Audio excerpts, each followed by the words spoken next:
शेतकऱ्यांसाठी 32,000 कोटींचे पॅकेज. सरकार ठामपणे शेतकऱ्यांच्या पाठीशी. आमदार रवी राणा.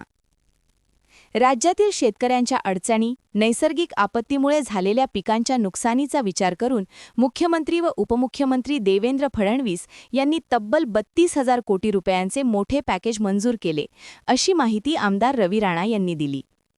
रवी राणा म्हणाले की या पॅकेजमुळे पिकांच्या नुकसानीची भरपाई, सिंचन सुविधा, तांत्रिक मदत, कर्जमाफीसह महत्त्वाच्या कृषी योजनांना गती मिळणार आहे. राज्य सरकार शेतकऱ्यांच्या पाठीशी ठामपणे उभे आहे. शेतकऱ्यांचे हित हेच सरकारचे ध्येय आहे, असे राणा यांनी सांगितले. ते पुढे म्हणाले की वारंवार पावसाचा तडाखा, खरीप रब्बी हंगामातील अनिश्चित हवामान आणि बाजारातील चढ-उतार यामुळे शेतकऱ्यांना मोठ्या संकटाचा सामना करावा लागत आहे. अशा परिस्थितीत सरकारने दिलेले हे पॅकेज शेतकऱ्यांसाठी मोठा दिलासा ठरणार आहे. या निर्णयामुळे राज्यातील कृषी क्षेत्रात सकारात्मक वातावरण निर्माण झाले असून शेतकरी वर्गातून समाधान व्यक्त केले जात आहे.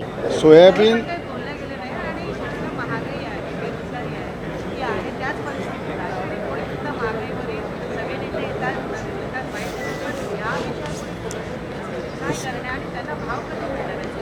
असं आहे, महाराष्ट्रामध्ये पहिले मुख्यमंत्री आहे देवेंद्र फडणवीस यांनी 32,000 कोटीचा पॅकेज या ठिकाणी महाराष्ट्राला दिला आहे. निसर्गाने साथ दिली नाही.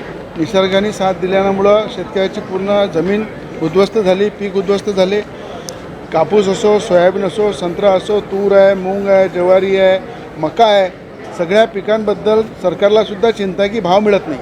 म्हणून सरकारला मी स्वतः केलेली आहे की पेरणीपासून तर कापणीपर्यंत जो खर्च शेतकऱ्याला येतो त्याचा 1.5 हमी भाव हा शेतकऱ्यांना मिळाला पाहिजे. आणि ज्या ठिकाणी जेवढ्या APMC आहे त्या APMCमध्ये खऱ्या अर्थानं काही व्यापारी त्या ठिकाणी येऊन आपला कब्जा करतात, त्या व्यापाऱ्यांना बाहेर काढलं पाहिजे आणि शेतकऱ्याचा माल APMCमध्ये ठेवला पाहिजे.